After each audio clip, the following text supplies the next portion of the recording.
evening, everyone. And good evening, folks, and welcome to tonight's Little Pub Unplugged. I'm Rima Dael, the general manager of WSHU, and I'm so excited to welcome you here tonight. I'm looking forward to this concert. I'm sure you are too. And we will be joined by WSHU friends shortly, PJ Pacifico, Nick Depuy, and Griffin Anthony. Thanks so very much to Little Pub. Thank you to Doug and his entire team across the state of Connecticut to support us this evening. And I am about to kick it off with tonight's host, Davis Dunavin, our very own reporter from our newsroom, as well as the host of Off the Path. Just a couple housekeeping things. You do have access to closed captioning this evening.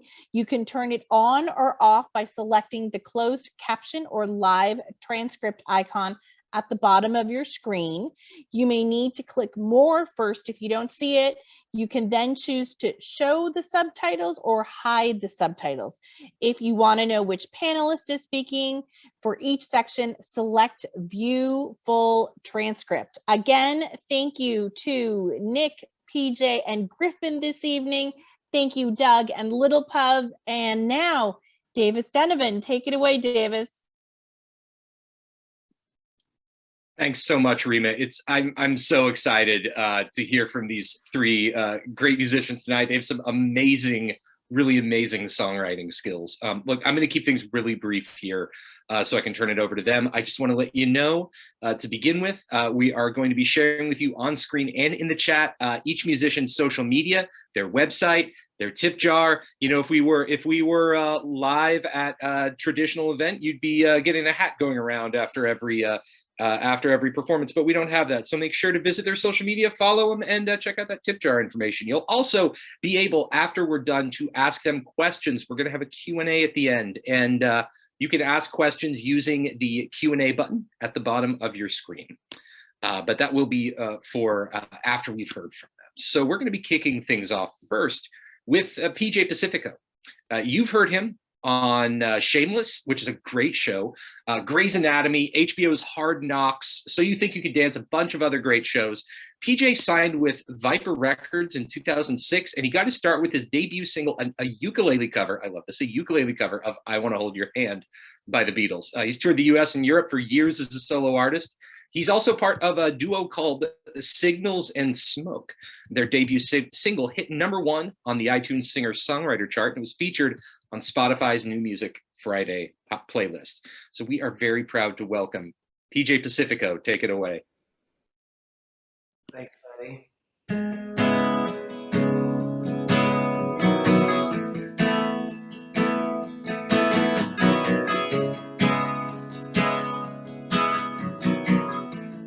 Here it comes, just like the war before, without warning, so it goes. I'm still in love, didn't make it this far to give up. I'm holding on if you won't let go.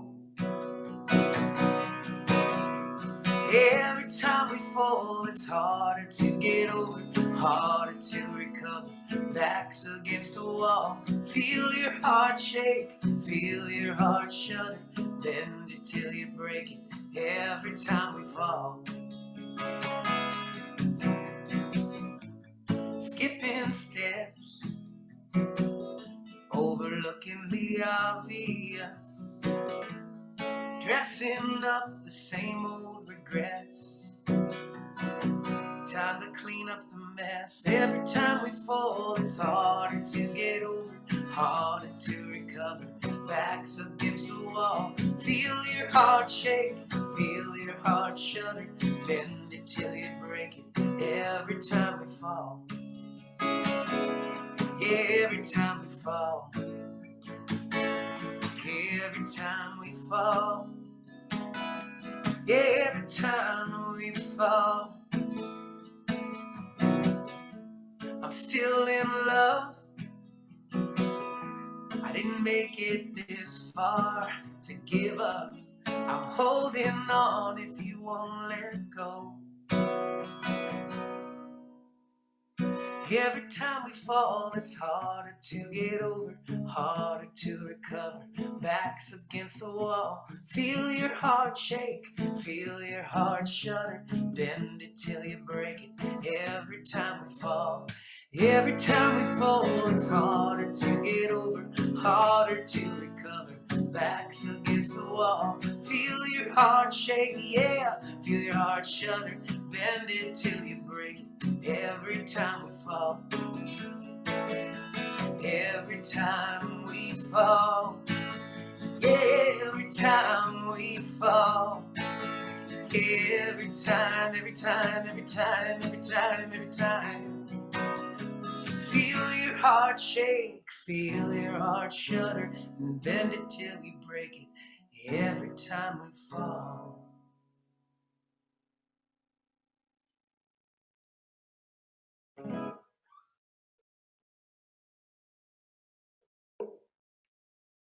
Thank you so much, virtually. I assume I just go on to my next song now, which that last song is called Bend It Till It Breaks. I wrote that with my friend Garrison Starr. It's out there on all the streaming platforms. And this one I also wrote with Garrison. It's called All for Something. It's a song of hope. And there's always tomorrow, and there's always a light. It's called, I already said that, All for Something. It's been on a show called Heartland and Switched at Birth and a couple other shows. I hope you like it. It's one of my favorites that I've ever been involved in.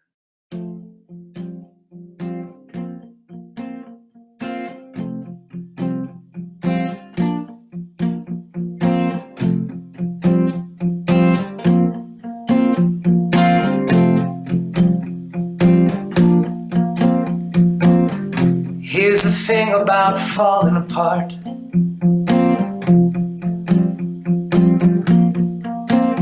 It's fire, it's lightning, it's a ghost.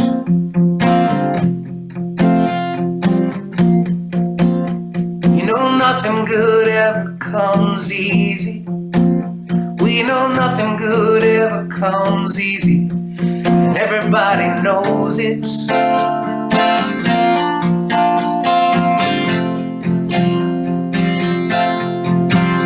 I swear it's all for something. If you keep holding on, it'll knock the wind out of you, baby. Sometimes there's just no relief. You know nothing worth nothing comes for free. You know nothing worth nothing comes for free, and everybody knows it.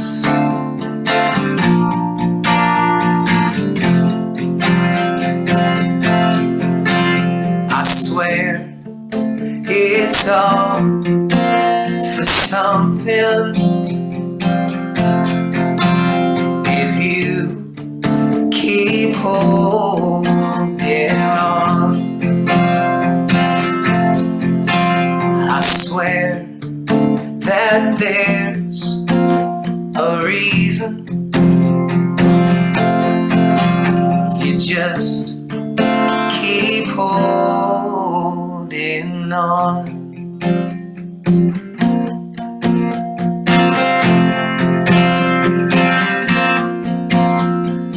If you twist and turn away, if you tear yourself into again, if I could, you know I would. If I could, I would let it go. 'Cause I swear it's all for something. If you keep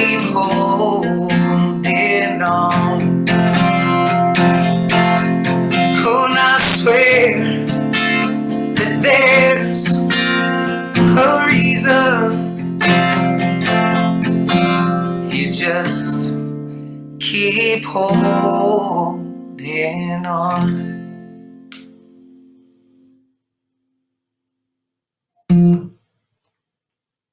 Cheers.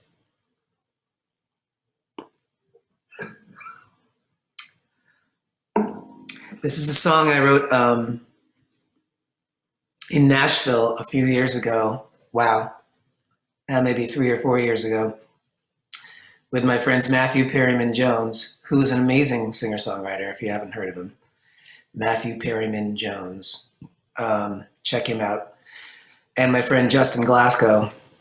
And I brought the idea to the writing session. I was feeling a little insecure, as some of us artists feel from time to time. And I was down, and I wanted to lift myself up. I was also working with a friend / someone that I admire, so I had to bring my A game. And I didn't want to let them / he know that I was down, so I wanted to create something of gratitude. I wanted to flip my attitude towards gratitude and write a song about everyone who's ever believed in me. Since I have suffered from imposter syndrome for a while, but I'm getting really better at that. And this one's called Something to Hold. It'll be on my new record that's coming out this year.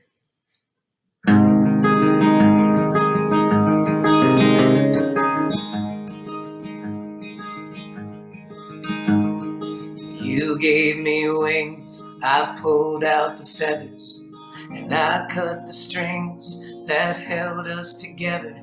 I've given up on anyone that was ever good for me.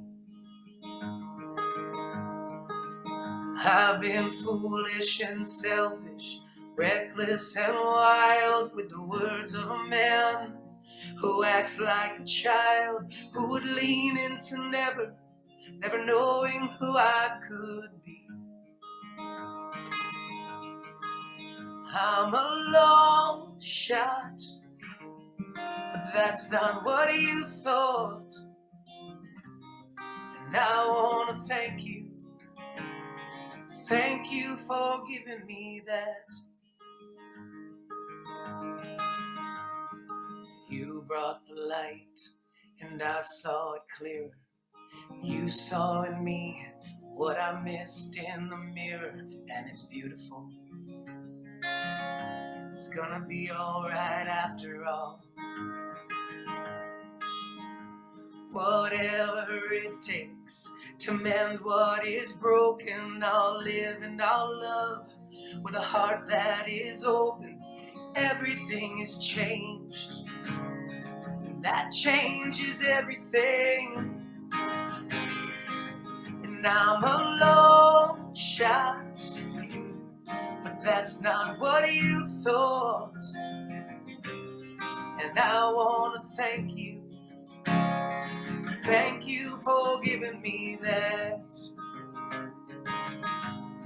And I was a lost cause, but that's not what you saw.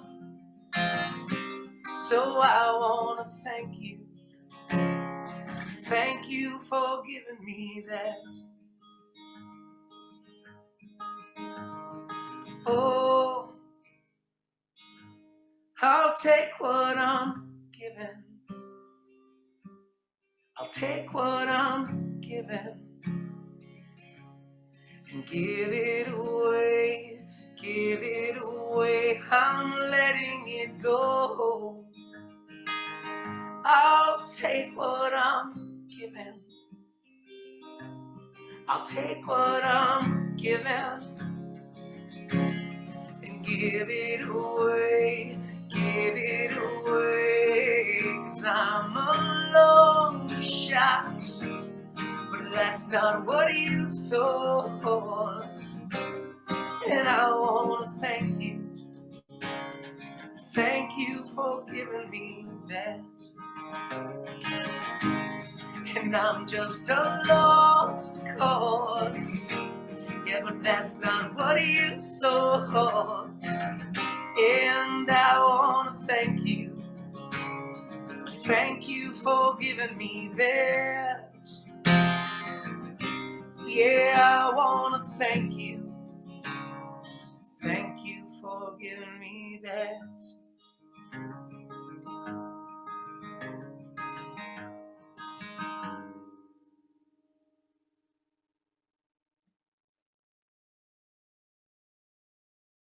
Thank you for giving me that.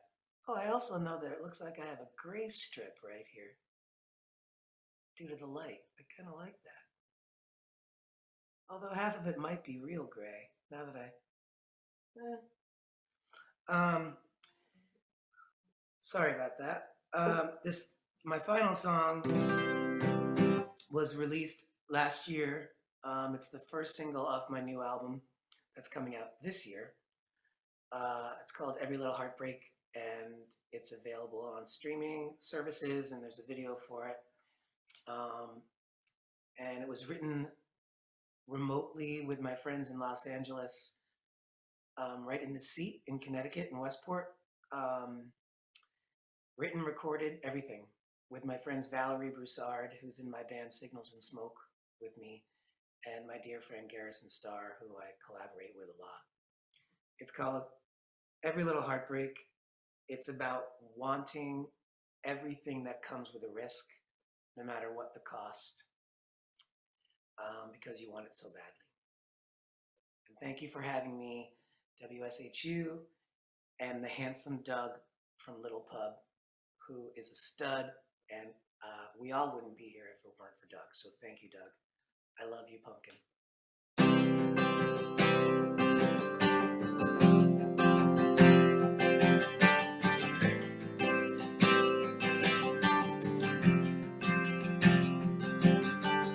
What is this? Who can say? But I wake in the morning and all I can hear is your name.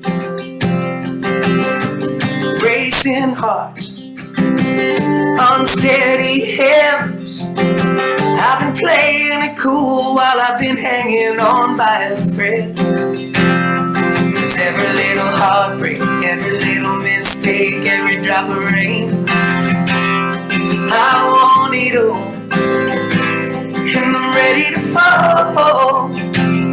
So give me all the risk, yeah, whatever it is, yeah, I'll take all the blame. And I want it all, and I'm ready to fall.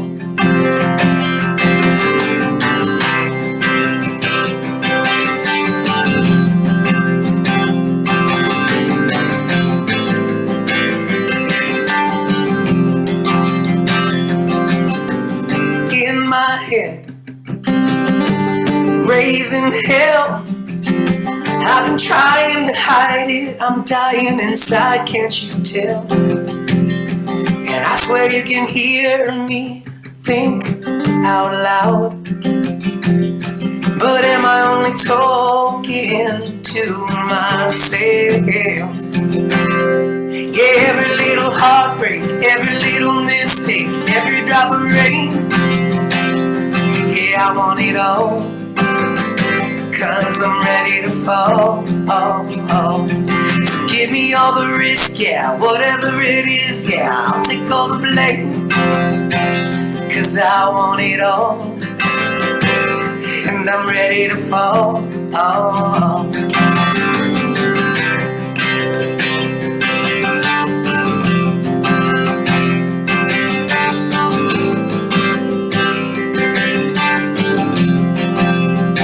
Yeah, I swear you can hear me think out loud.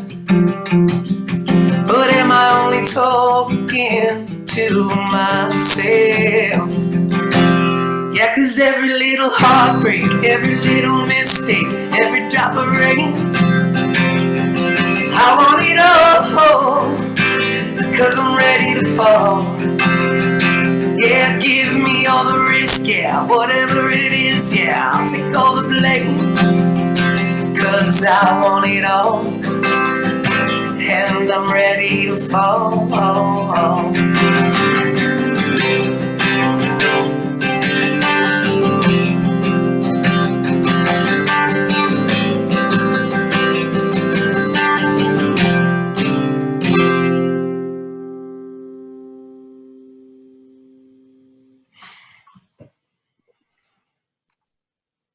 PJ Pacifico, thank you so much. Everybody, please give it up in the chat for PJ. That was absolutely fantastic. Thank you, man. I appreciate it. And I got to say, hearing a song like All for Something, that's the one that I think touched me the most personally, but that's exactly the kind of message I feel like we all, after the past 2 years, we all need that kind of message these days. And I'm excited to hear your next album too. So thanks again, PJ Pacifico.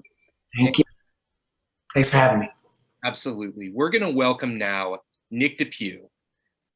Nick Depuy is an award-winning singer-songwriter based in Southern Connecticut. He's been featured on WPLR 99.1. He's been on ABC's Channel 8. He's been on CBS WTIC 1080 and other cable network shows. He's played numerous venues, including FTC, the Bijou Theater, Gathering of the Vibes, RIP Gathering of the Vibes, the Rockwood Music Hall, the Living Room, Joe's Pub, and he's open for some really incredible artists. I just had to mention this because such a great, so many people he shared the stage with that are just fantastic. Jimmy Webb, Neil Finn of Crowded House, Javier Colon, the first-year winner of The Voice, jazz trumpet player Kermit Ruffins, art rock legends Procol Harum. Ladies and gentlemen, welcome. We are so proud to welcome Nick Depuy. Nick, you're on.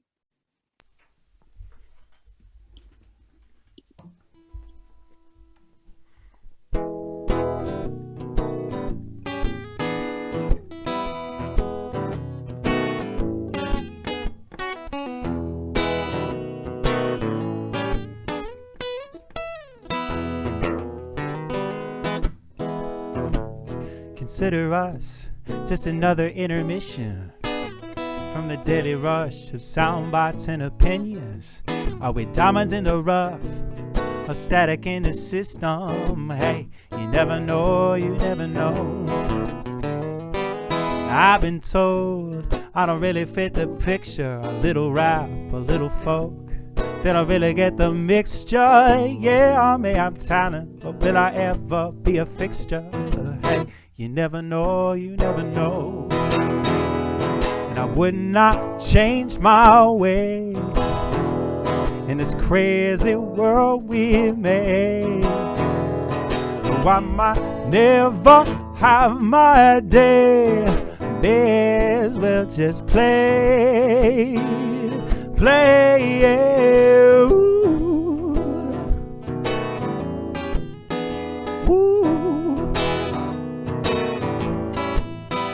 Ooh. You never know, you never know. What's to my name after many years of striving? My father who never breaks and every day wakes up fighting. My mother who laughs and smiles even when the times are trying. Just because you never know, you never know. I don't have a golden cap or magic words or bragging rights of taking flight over the madness of the herd as we launch ourselves forever into the great absurd. I'm saying, hey, you never know, you never know. And I would not change my way in this crazy world we made. Though I might never have my day, I may as well just say I'm no prophet, I'm no preacher, I'm a creature sharing space with all my friends and even strangers. Try to carve our own place. You may hear my train come riding, see the light flash across my face. You may take from me whatever. You never know, you never know. You never know, you never know. You never know, you never know. All right. Thank you so much for having me. And that was called You Never Know. It's available on Spotify and all streaming platforms. I wrote that a couple years back, and yeah, I'm really proud of that one. It was sort of about where I come from and why I do what I do and why I love what I do. and I hope you like it. So this next song I'm going to play is a song I wrote for my boyfriend of couple years, not more than a couple years now, over 4 years, and it's called So We Love, and it's a song about us falling in love and navigating a long distance relationship to boot, and seeing that through and loving through it all. And I hope you enjoy this one as well. It's called So We Love.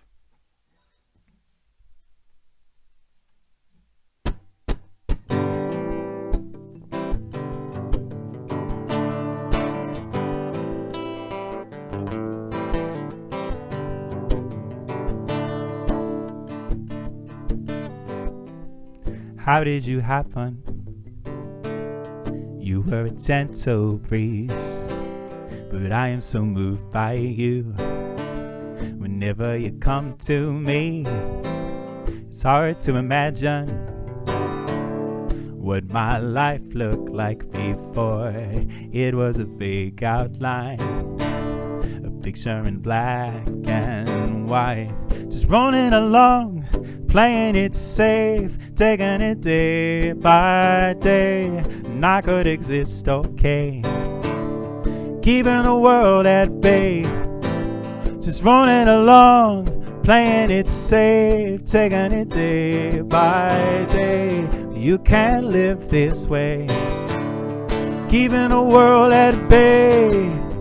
So I'm trying, I was always diving down to you. It's down to you.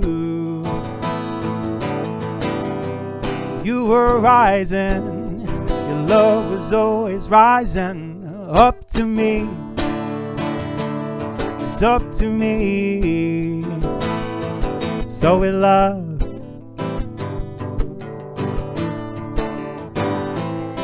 So we love.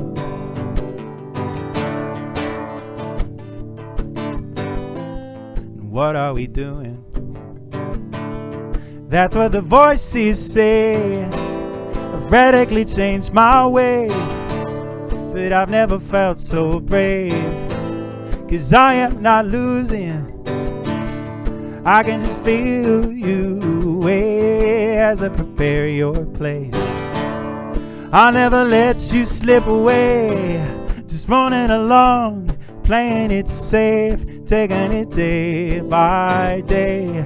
You cannot live this way, keeping the world at bay, just running along, playing it safe, taking it day by day. But you can't live this way, keeping the world at bay. So I'm trying, I was always diving down to you. It's down to you. You were rising over the horizon up to me. It's up to me. So we love. We just love. All the love through it all. So we love, we just love, all the love through it all. So we love.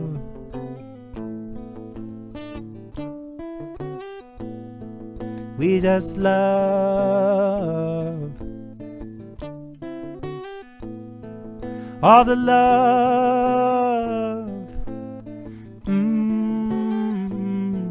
through it all.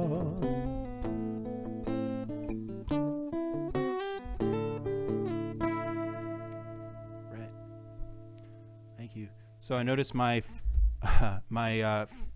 visual feed is cut out. Thank you so much.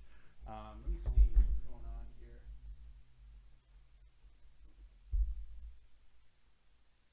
Oh, all right, I'm back. Hey, how's it going?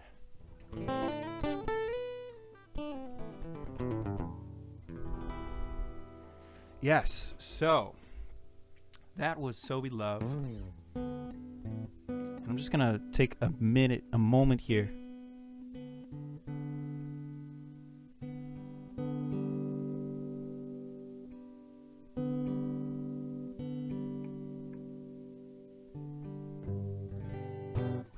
Yeah, so this next song I'd like to sing is called Falling Suns, which I wrote in high school. And it's a very special song for me. It's sort of based on a father and a daughter in the Dust Bowl in the Midwest, moving their way out of the Dust Bowl, and the father is singing to the daughter. And yeah, it goes like this.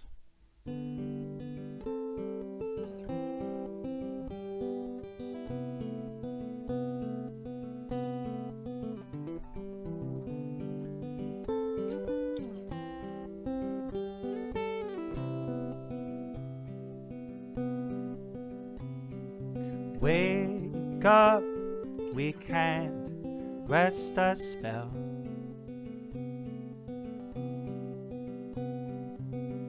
Pack your things before it gets too hot to move. The crops have died and the lakes have dried, I know. And this Dust Bowl is closing in on you and me. So we'll desert this forsaken place. We'll make this fun, we'll make it a race, and leave behind this stretch of earth.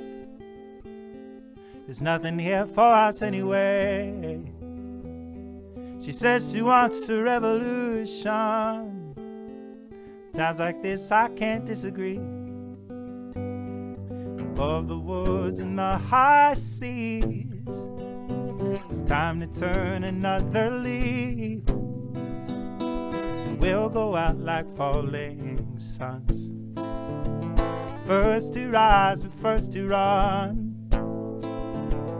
We'll go out like falling suns, first to rise but first to run. Whoa.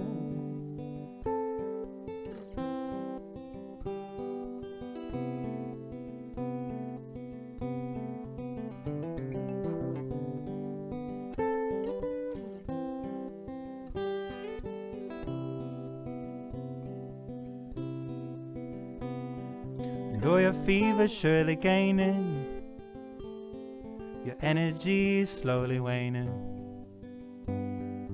He'll gladly carry you, one pair of footprints instead of two.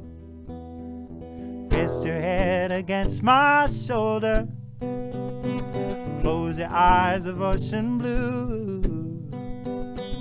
Above the woods and the high seas, it's time to turn another leaf.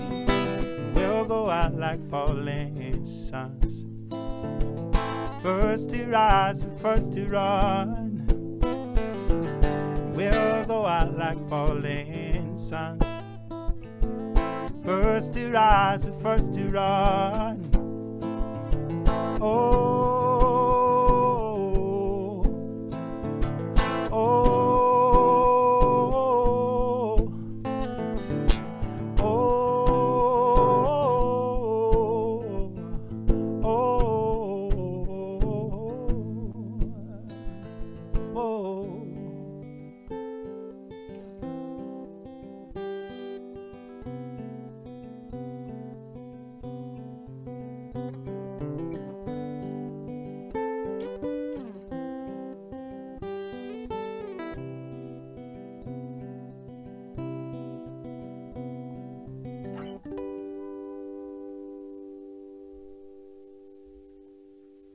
Thank you.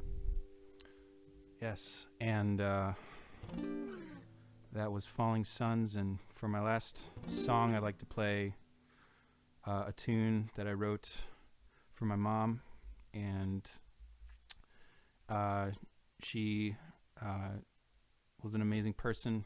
She passed away a few years back and fought ALS for 5 years.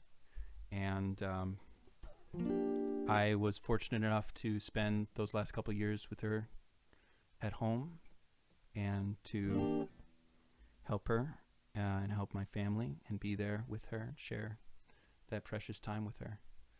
And I wrote this song as a tribute to her and what she had to face, and how she always had a smile for me and always was a light to her last day.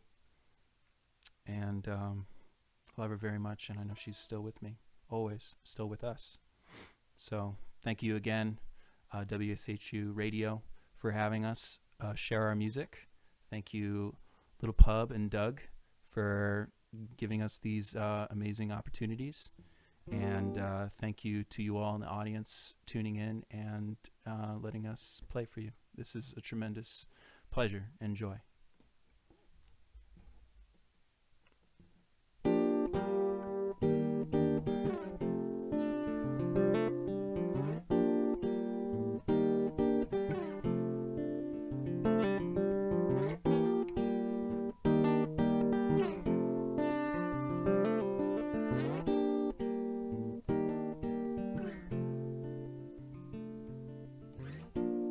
I know you're ready. You've been here so long, asking where's the sunshine. You can feel it strong, but you found it.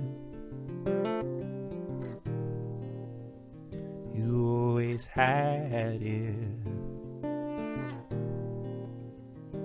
It's ironic, you will be the last to know.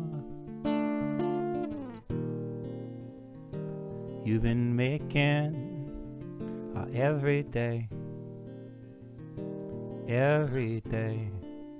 beautiful.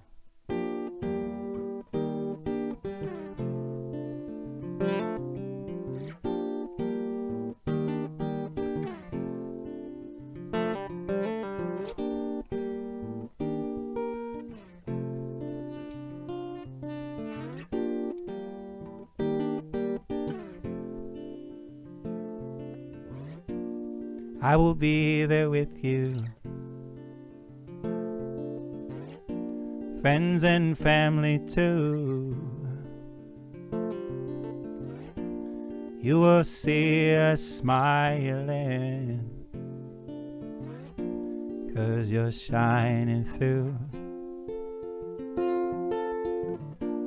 And we'd like to thank you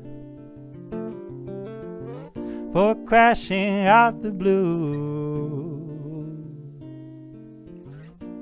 You're our big sun blazing, and we must shine for you. So you'll find it, and you'll find it. Yes, I promise you will be the next to know. You will find that every day, in many ways, is beautiful.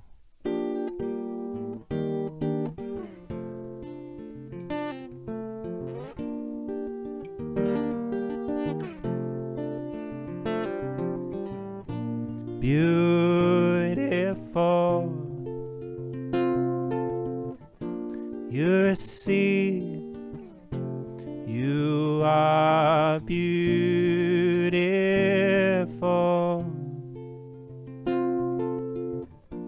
You're a seed, you are beautiful.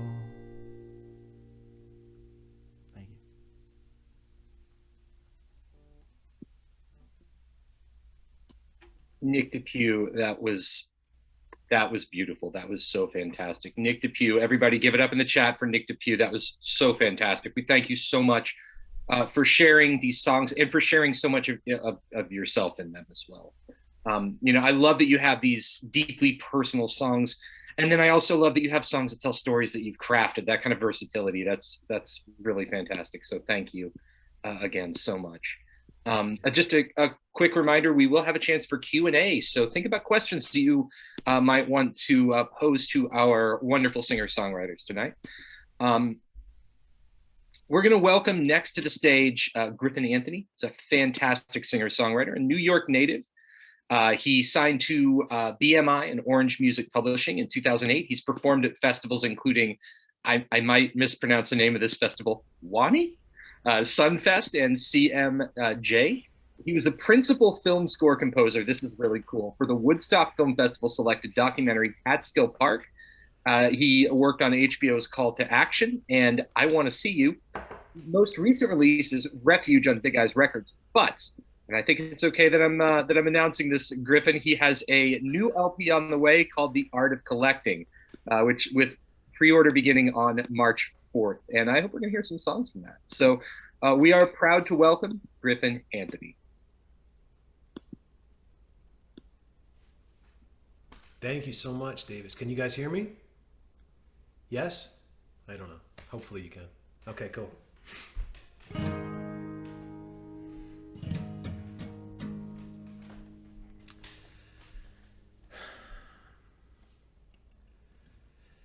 Ooh, yeah, yeah.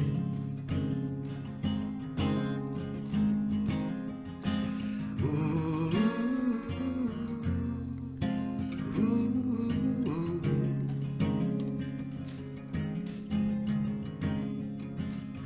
Just look at us, never known a thing so true. Trifle is the dimming day that burns a flame to see us through.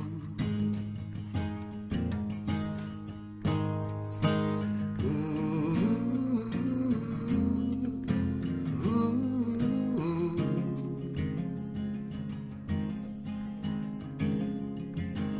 Just look at us.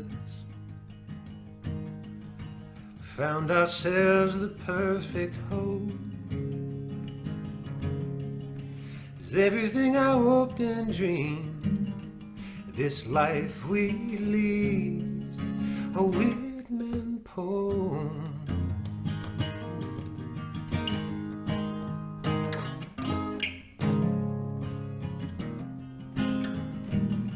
Cause you make honest easy.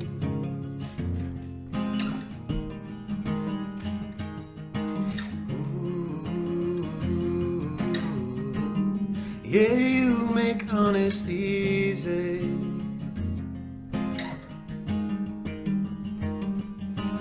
Ooh,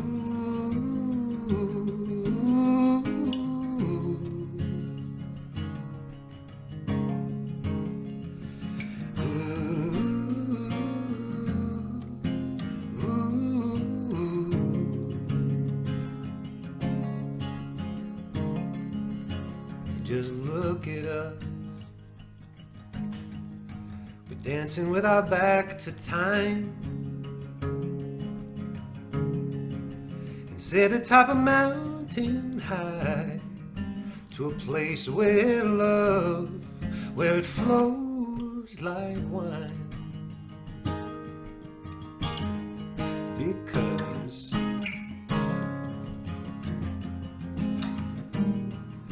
you make honest easy.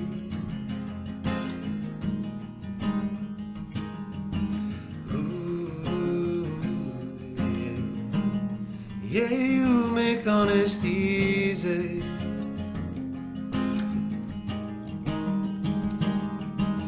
Ooh, you make honest easy.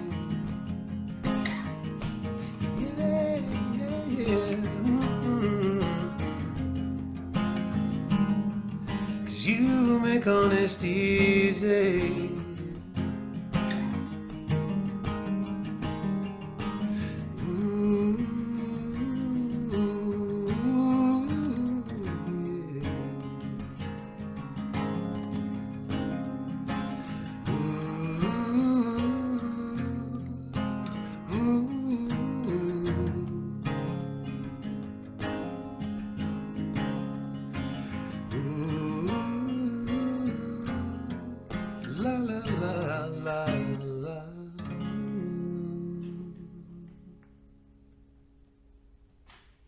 Alrighty.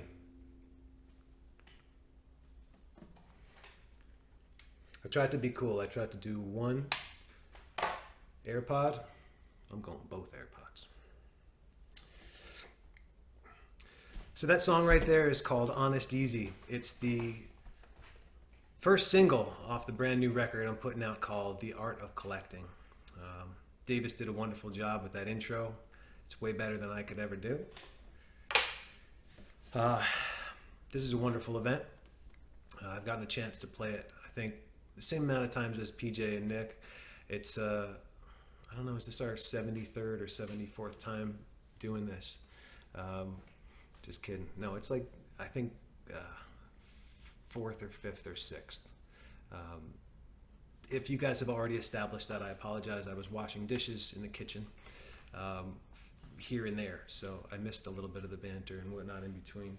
But Nick sounded awesome. PJ sounded awesome.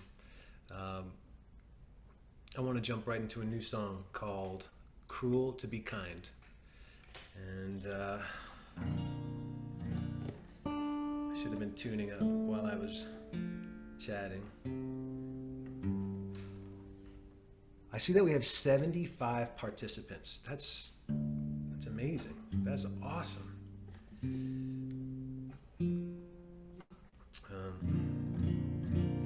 75. Hey, even hypochondriacs get sick sometimes. Yeah, what would they do if they never ever was afraid? Yeah, they'd quit romancing skeptics. Oh, they'd bury their axe to grind. Well, sometimes you gotta be cruel to be kind.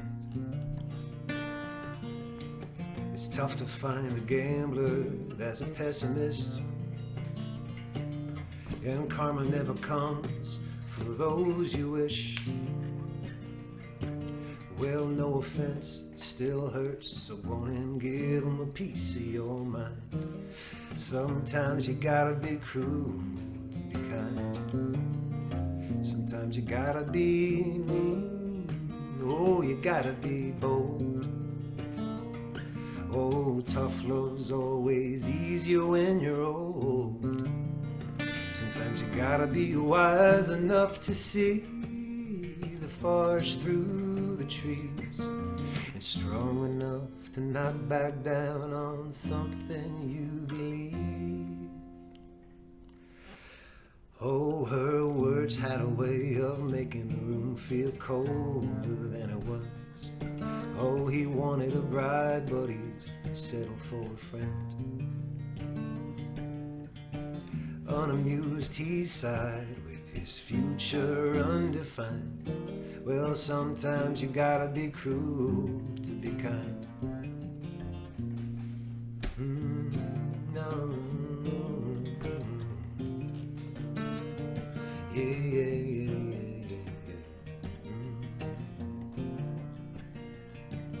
Ooh.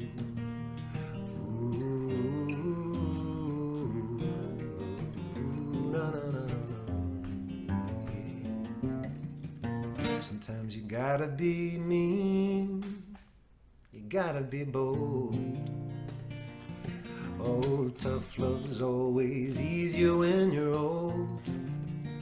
Sometimes you gotta be wise enough to see the forest through the trees, and strong enough to not back down on something that you believe. Oh, alcohol and drugs, they're not for starlets. Yeah, rehab's a bitch, but it's better than regret.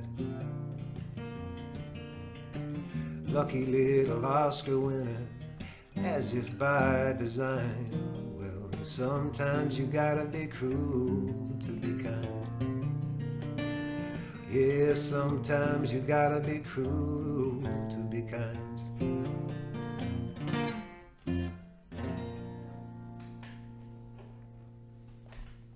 Cheers to all y'all.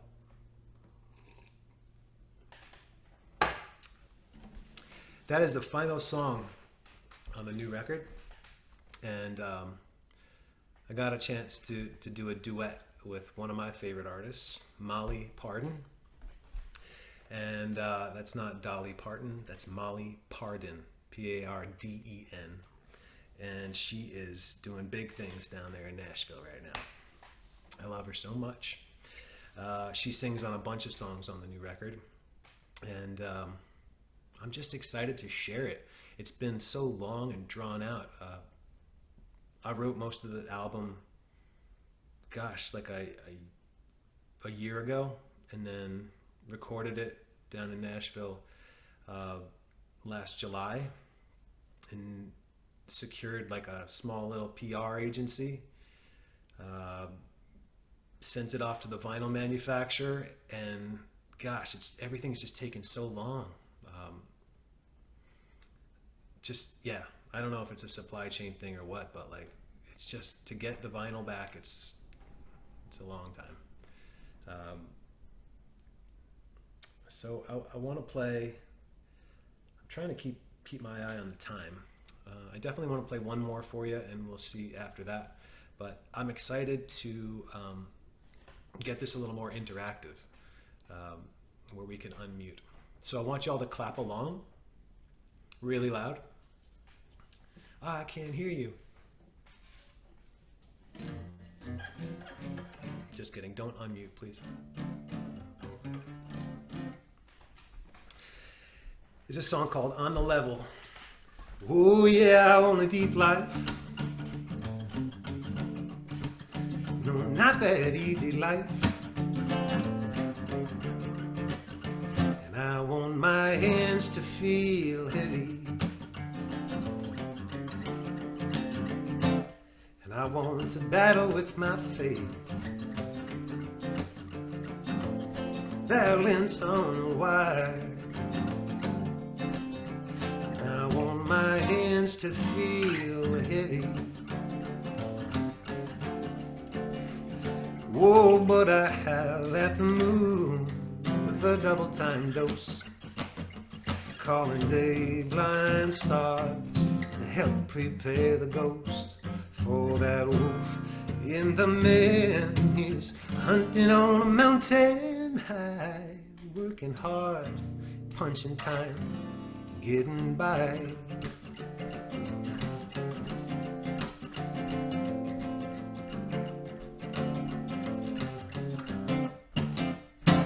Babe, I want a deep love, not that funny love. And I want my heart on the level. Yes, I want my heart on the level. Oh, but I howl at the moon with a double-time dose, calling day blind stars to help prepare the ghost for the wolf in the men's, hunting on a mountain high, working hard, punching time, getting by. Uh-oh, I lost an airplane.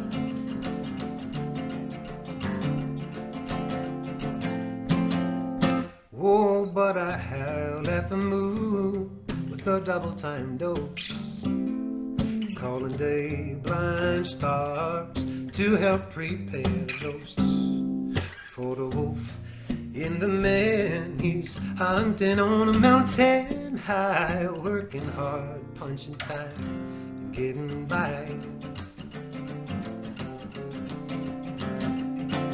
Working hard, punching time, getting by.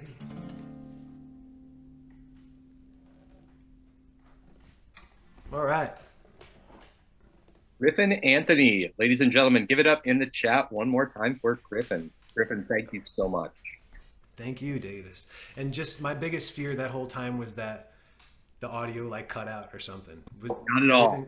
Sounded perfect. Okay, cool. Sounded absolutely perfect. Everybody sounded perfect. I have to say, this is my first time hosting one of these, and I am blown away by the level of talent from all three of you. Just thank you, all three. Absolutely fantastic.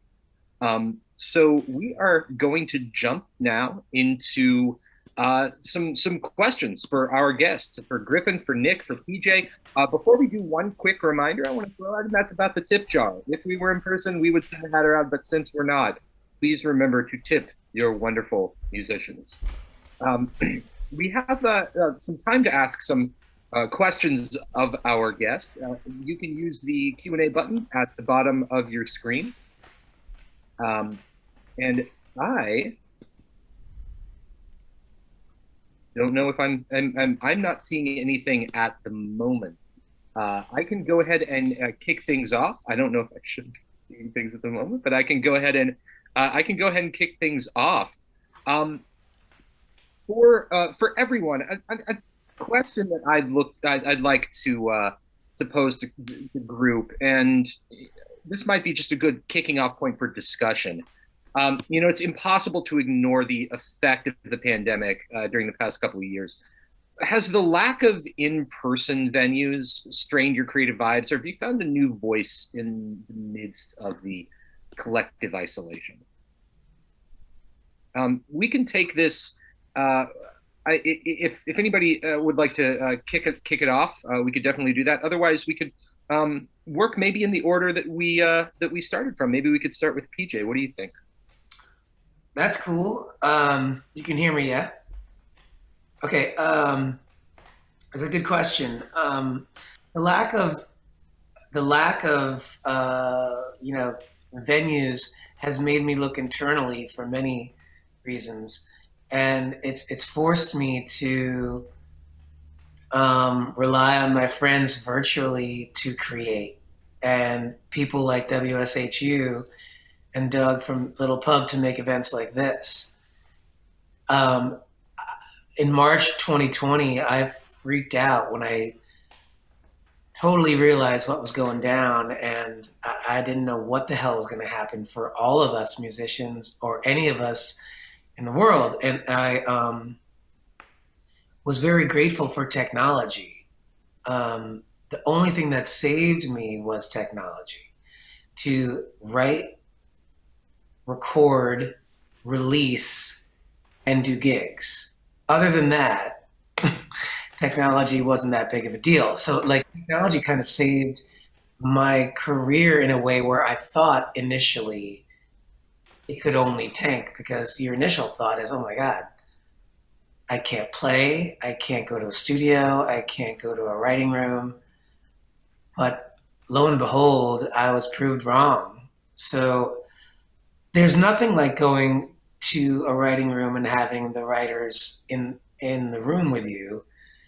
But if you can do it this way, it can work as well. And there's nothing like an audience in the room at all. So to answer your question, it made me think outside the box and look internally and say, instead of bumming out and going like to the deep end and being the voice of doom, why don't we work with what we have? And that kind of made me rise up and I think create some of the best shit that I've ever done. I don't know, just because it was like so casual and like there wasn't the stress of like, is it going to sell out? Are there going to be tickets? What time are doors? Blah, blah, blah. It's like, this is so like, we're home. And when you're writing songs, same thing. Like, oh my God, do we have to finish the song today in 3 hours, 4 hours? No, we can take a break and we can work in 2 days from now, whatever. So that's my very long answer to your short question. Nice. Yeah. Nick and Griffin, I said both of you nodding to that. Nick, go ahead. Sorry, please go ahead. I'd love to hear if that gels with your understanding as well. Yeah, I definitely would like to echo some of what PJ was saying about, being forced to look internally and to be even more introspective, even though I think we're all very much introspective to begin with, and it serves our art well. But just having no in-person outlets to turn to, it led me, I was fortunate enough and unfortunate to be living in Queens, New York at the height of the pandemic, but I also was in a very great living situation with 3 other musicians, and we all had the opportunity to just hunker down and play with each other and jam and exchange ideas and collaborate. And I took this sort of extended period of less activity and opportunity to work on myself and to instill better habits of making sure I sort of be consistent with my practice and try to sit down and write and check in with myself and how I'm feeling, and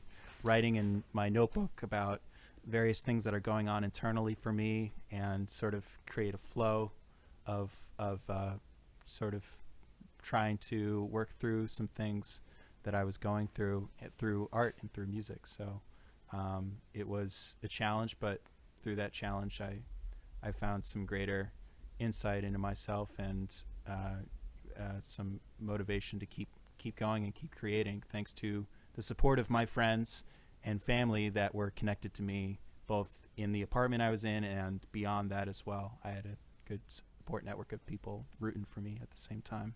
Yeah.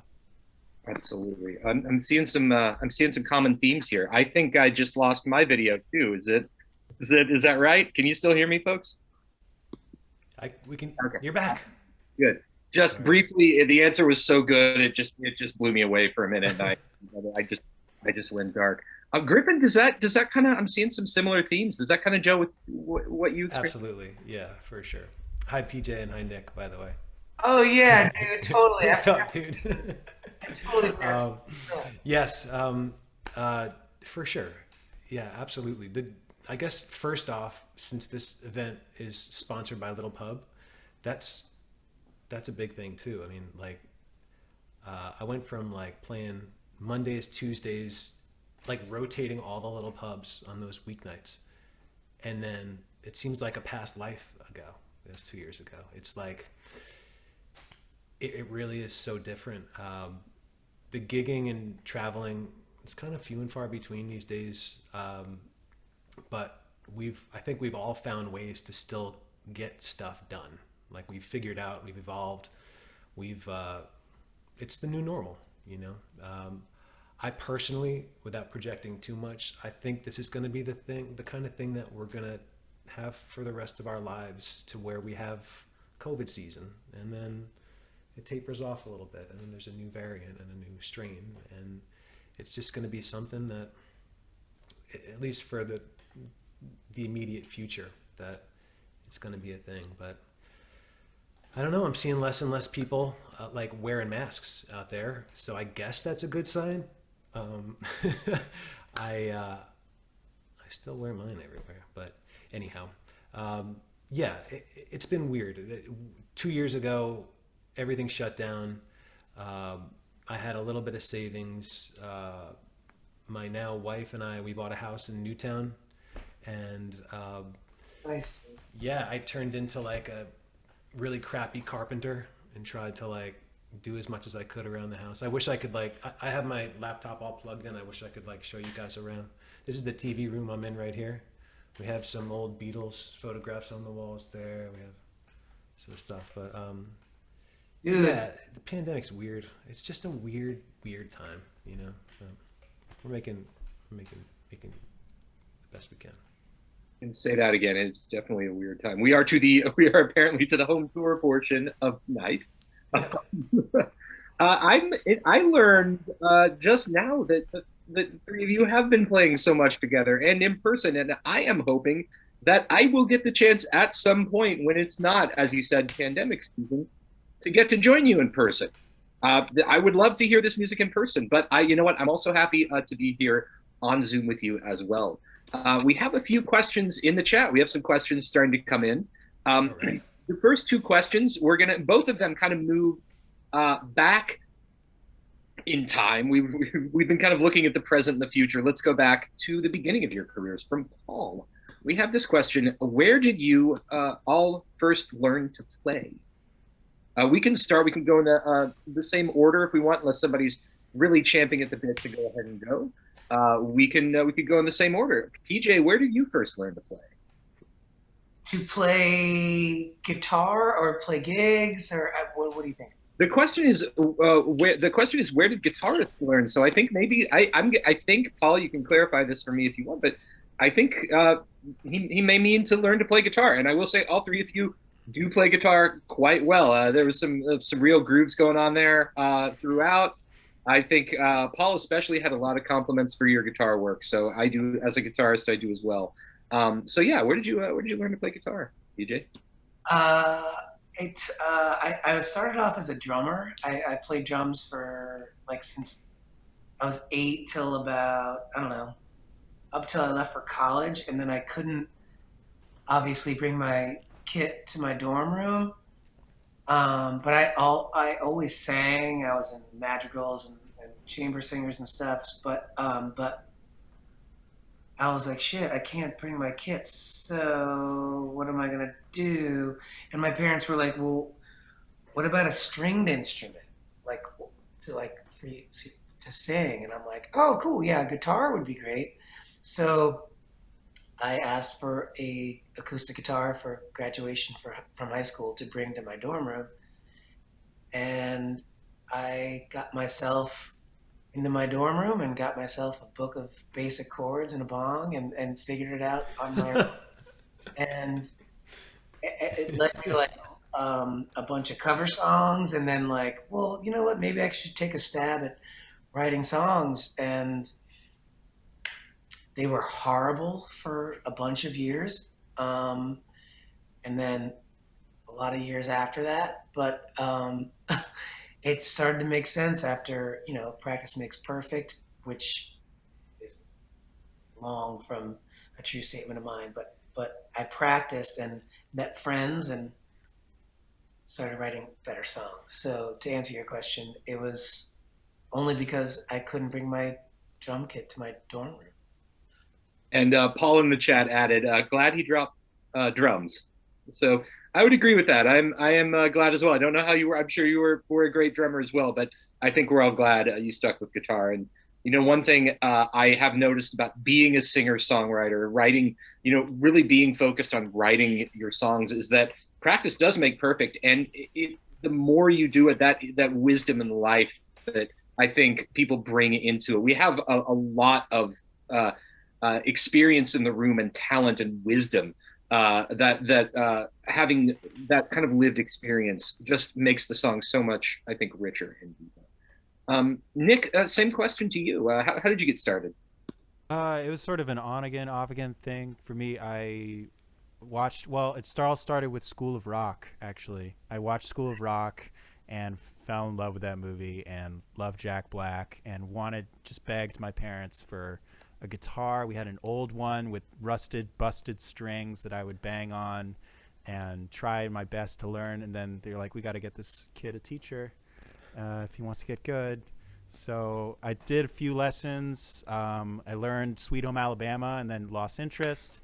And then 15 years old, my friends were all playing guitar and I still had my guitar. So I said, okay, I want to hang. And I want to do stuff with them. And so I was trying my best to hang with them and started to write little ideas for them who are much better than me to jam over and improvise over. And it sort of went from there. From those little guitar compositions, I started to write longer songs. And I started writing when I was 16, 15 years old, and sort of, went from there. And then I had a really great teacher who's local Norwalk person, Matt Ray. If you're ever looking for a great teacher and you live in Fairfield County, Matt Ray is fantastic musician, fantastic teacher. He really put me on the right path forward from there. And and sort of went on my own after I went to college. And and Tim DeHuff as well is a great teacher from Fairfield County. Both of those guys are fantastic. Thanks, Nick. Griffin, let's move over to you. Where did you first learn to play? Sure. PJ, I never knew that about you, that you were a drummer first. That's the same exact like foray into music that I had. I was nutso about drums. Begged my mom for lessons. Parents were divorced. I had a drum set at my dad's and my mom's, and like I was all about drumming. I subscribed to Modern Drummer magazine. Like I was just like hardcore into it. And then also Nick, like I was right around the age of 16 when the guitar kind of became more of a voice for me, and like really started to write songs, albeit that they were terrible, but like focused really hard on that. And that was like whatever kind of time that was in adolescence and like learning about yourself, the guitar was a perfect way. You know, it was a lot more portable too. So for sure. I tried to keep that one quick so we can get to more questions. Yeah. You know, there's a compilation album somewhere, and the terrible songs written by songwriters who went on to be talented when they were 16. This question, I feel like, actually kind of jumps chronologically off of the other one. This is from Bob. Bob asks, I'd like to hear how each of you went from singing and writing for yourselves to doing it professionally. How did you make the jump? And PJ, we can start with you again. How did you make the jump from just writing for yourself? Well, I got an indie record deal early, and I felt the pressure to do that for myself, to answer the quick question. But once I started doing that, it didn't really progress the way I wanted to. And once I understood co-writing and got introduced to it, my whole world opened up. I thought in the beginning that co-writing meant that you weren't good, but that's the exact opposite. Co-writing means you are good, and 2 brains or 3 brains or 4 are better than 1. And it's all about the song. Because if you don't have a great song, I mean, I don't know what to say. So I learned after a lot of years, after writing fairly less than mediocre songs that weren't going anywhere, once I collaborated, I was like, shit, okay, why didn't I find this earlier? Like, and you know, I didn't. So I'm not going to beat myself up over that, but like, it just opened my eyes to like, oh my God. And the people that I was co-writing with were like levels above me. So that brought my game up. Just like I was a hockey player, like from age 5 to 18, year round, travel, whatever. And my dad was always like, always play hockey, always put me in the leagues, like 2 ages above me. And like, he's like, play with people better, you'll get better. So like, I kind of like, that all came into perspective once I started co-writing. I'm like, oh, it's kind of like hockey. Just write with people that are better than you and you won't suck, hopefully. So once my friends that I started touring with, let me rewind a little bit. While I sucked, I also had a work ethic that wanted to get me on the road, and I knew I had to get on the road even though I sucked, but I knew I wasn't going to suck on my couch. So once I started getting off my couch and like intertwining with different venues and markets and all these amazing singer-songwriters, they then lifted me up and opened doors for me, which I'm so grateful for, because if that didn't happen, I would still suck. That work ethic is very, very important. And, you know, the collaboration with people, just with everyone. I think I've noticed all three of you seem like you've learned something from working with someone in one way or another. Collaboration has really upped your game. And Nick, let's move on to you. How did you make the jump to doing it professionally? Well, I was writing in high school, and I was tremendously fortunate to have a family friend by the name of Paul Lecca, who is Connecticut, just a Connecticut guy who is an amazing producer and songwriter, and he's a close family friend that I grew up knowing. And when I started writing songs, he took me under his wing very early on when I wasn't that good, and I would play songs for him over the phone. I was from New Canaan, and I would play over the phone. He was in Sharon, Connecticut, and he would give me pointers and different observations and suggestions of where I could take certain songs and restructure certain songs, sort of like he did the Nashville approach to some of my songs, where he would just like pick apart every single section or bridge, verse, chorus, and like reverse everything into like a feasible song that was actually good. And it just blew my mind as like a 16-year-old, 17-year-old kid. Like, oh my God, like this was amazing. He put me in the studio for the first time at that point, 17 years old. I recorded my first 10 songs and recorded video performances of them too. And sort of with that in hand, I was able to sort of announce myself to different people in the industry, and it gave me a tremendous, just a tremendous calling card through his tutelage and his production and overseeing.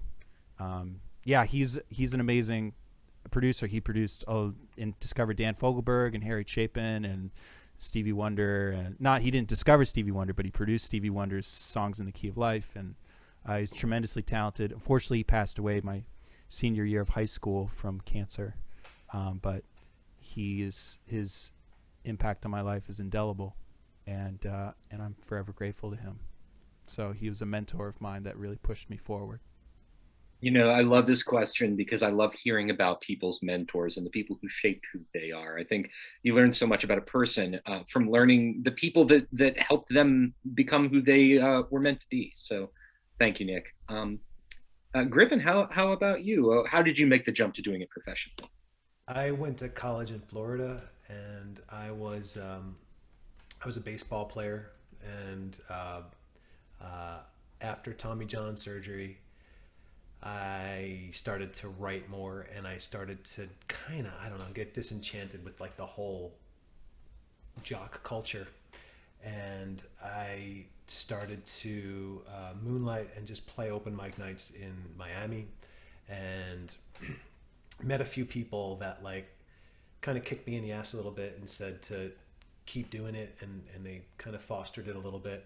And then a year or two from just banging around and playing as much as I could, I was approached by a music publisher who just had a small little licensing company, and he set me up with BMI, and I started to write songs that he ended up placing 3/4 of a year later on like quirky, silly TV shows, stuff that like certainly you don't get like cool points for these licensing placements, like America's Funniest Home Videos and like all the reality like MTV and VH1 cheeseball old shows from like the 2010 2011 era. And that was it. The little bit that I made from licensing, I was done with academia. I dropped out of grad school early, always told myself that I'd go back, started to travel a lot more around the Southeast, put together a band from like the jazz kids at University of Miami, Frost School of Music. And that was it. I whatever I made from licensing went right into like touring, and just, that was also in the MySpace days. So like MySpace was kicking butt then, and it was great. So yeah. MySpace, I think that takes a lot of us back to MySpace. MySpace broke me. MySpace somewhere I should probably go dig up. It's probably very embarrassing. Um, and Rima agrees. MySpace. That's a word I have not heard in a long time. We have one more question, and this actually comes from Rima. And she would like to know, are there any, and I would like to know also, this is one of my favorite questions, are there any particular pieces of music or art that are inspiring you right now? PJ, we can start with you. What are you listening to or watching, or what do you like in these days? Well, I bounce back and forth. I go from like current pop stuff to my Jackson Browne and my James Taylor and my Simon & Garfunkel. But my current pop stuff is the 1975. I cannot get enough of them. There's an artist called Noah Gunderson out of Seattle, who I think is absolutely phenomenal. David Ramirez out of Austin is amazing. And just Noah and David inspire me alone. And then my true roots of Jackson Browne, Paul Simon, James Taylor, Fleetwood Mac. That's pretty much it. And mostly, you know, the broad answer to that are my friends. I like to listen to everyone's current mixes and not stuff that they've released. Like, that's cool. I like, on release day, I'll promote it. Like, woohoo, we have a new. I'd like to hear it like in the mixing stages or like pre-release stages. And a lot of my friends share that stuff with me. So I get inspired by my friends that I work with, my peers, because we all make each other better. And so do my early inspirations, and so do my current pop inspirations. So it all comes together like a big, just daily gumbo with a nice side salad on the side. You know, if there's a common theme I'm noticing throughout all of this, a couple of them, it's having good mentors, having a good work ethic, and having community. I think one thing that we've all picked up is how much we learn from each other. Nick, how about you? Is there any music or any other art that's really inspiring you right now? So there's a couple different sources of inspiration for me. I've recently gotten absolutely obsessed with beatboxing, and I'm not very good at beatboxing, but I'm trying to learn. I'm trying my best to learn. And there's this. Recently, there's the GBB Grand Beatbox Battle competition, international, just World League battle, and they've been releasing videos on YouTube that I've just been consuming voraciously and endlessly. I can't get enough of it, and it's inspired me to like actually get lessons in beatbox and try my best to incorporate that into my music. So we'll see how that goes. Yeah, and to that end, a lot of my friends as well. I've recently started going to Park City Music Hall in Black Rock, which is an amazing venue. Lots of amazing artists. I can name drop a few. Gold Eris, Golderis, Without a Chord, and Galush is my beatbox teacher. Galush, Galush, and he's incredible. He does loop station stuff, and that's all I'm gonna say. That's it. Yeah. Next time we see you, am looking forward to hearing some beatboxing.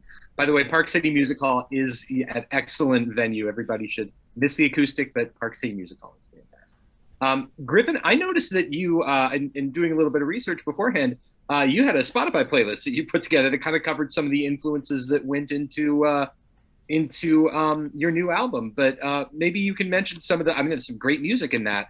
And if you look up Griffin on Spotify, you'll see that. You should listen to his music too. But what about you? Is there any particular music or art that's inspiring you right now? Yeah, for sure. Davis, thanks even for mentioning Spotify. Yeah. On all the albums that I've put out, I usually make like a Spotify playlist of everything that I sent to the producer to give him like an idea of whether it's like textures of like, or like certain vibes on certain things. And yeah, so I just collected all those tunes and just kept them. And it's nice to kind of even go back and listen to the album and then listen to where, you know, you can kind of figure out where certain things came from. But yeah, so as far as contemporaries go, I love Andy Schauf. He's from like Saskatchewan, Canada. He's an awesome singer-songwriter. I love Laura Marling from the UK. I love Jesse Balin from Nashville. I love Molly Pardon from Nashville. I love the band Steelism from Nashville, which is also my studio band on my new album, which I'm psyched about. I love Raylan Baxter. And my biggest kind of mentor, I guess, is Mike from His Golden Messenger. So he goes by MC Taylor. That's like his professional fancy name. But he's kind of been like my North Star. He was the first one to tell me like, it's okay, like to settle down. It's okay to like be domesticated. It's okay. You can still have a life in music. You don't have to try to push as hard as you need to tour nonstop. You don't need to try and do all that. So he's kind of like, he's probably 5 or 6 years older than me. He's got a bunch of kids, and he still makes it work. So I kind of look to him. So check out the band His Golden Messenger. He's my favorite songwriter out there right now. As far as like older stuff goes, of course, like Stevie Wonder, Bill Withers, John Prine. Before the pandemic, I would have said Van Morrison and Eric Clapton. After the pandemic, not so much, because I'm pretty crappy at separating art from the people. Yeah, I love that old like funk stuff, like the Gap Band from the 70s. I love, I don't know, I could go on for a while, but let's do we have more time for any more questions? Well, I think we're going to go ahead and wrap up now. So thank you, Griffin. Thank you, PJ. Thank you, Nick. Thanks again to our incredible singer-songwriters. Let's remember, please do, we're not in person. We can't pass the tip jar around or the hat around. So please do tip our fantastic performers. And I'm inspired. I'm gonna go check out their music. I listen to some more of it after this. Follow them on their various social media accounts. Thanks again to Rima and our talented team for putting this together. Thanks again to our sponsor, the Little Pub Unplugged.